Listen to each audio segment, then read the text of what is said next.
Welcome back. Shri Sathya Sai జిల్లా హిందూపురంలో సుబ్రహ్మణ్యేశ్వర స్వామి వేడుకలు ఘనంగా జరుగుతున్నాయి. శరీరానికి ఇనుప చువ్వలు గుచ్చుకొని అబ్బురుపరిచే విన్యాసాలు చేస్తూ తమ దైవ భక్తిని చాటుకుంటున్నారు. భక్తులు ఉపవాసాలతో సుబ్రహ్మణ్యేశ్వర స్వామి మాలను ధరించి స్వామివారికి ప్రత్యేక పూజలు చేస్తున్నారు.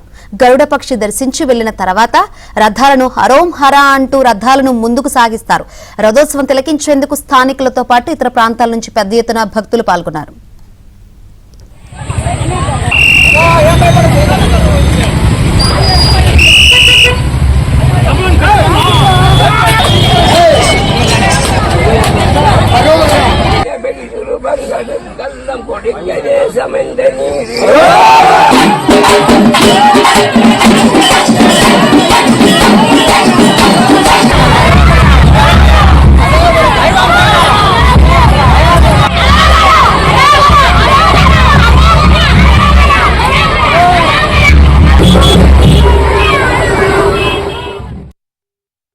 ఉత్సవాలు మన ఇక్కడ ఉన్నటువంటి ఆంధ్ర తమిళ ఆధ్వర్యంలో ఘనంగా జరుగుతుంది. సంవత్సరాలుగా కొన్ని సంవత్సరాల తరబడి ఇక్కడ ఇంద్రానగర్, పల్లీనగర్ వాసులు సుబ్రహ్మణ్య స్వామిని కొలుస్తూ భక్తిశ్రద్ధలతో 40 రోజులు ఉపవాసం ఉండి ఉపవాస దీక్షల తర్వాత ఇలా భయంకరంగా శూలాలు తీసుకోవడం, శూలాలతో వేలాలు తీసుకొని పోవడం అంటే మామూలుగా చిన్న సూది మనకు తగిలినా కూడా ఎంత నొప్పిగా ఉంటుంది, బాధగా ఉంటుంది, రక్తం కారుతుంది. కానీ ఇక్కడ ఇంత పెద్ద శూలం ఈ విధంగా చేసినా కూడా రక్తము కారదు, నొప్పి కాదు. అంటే ఒక పరమాత్మ మీద నమ్మకం, భగవంతుడు సంకల్పం.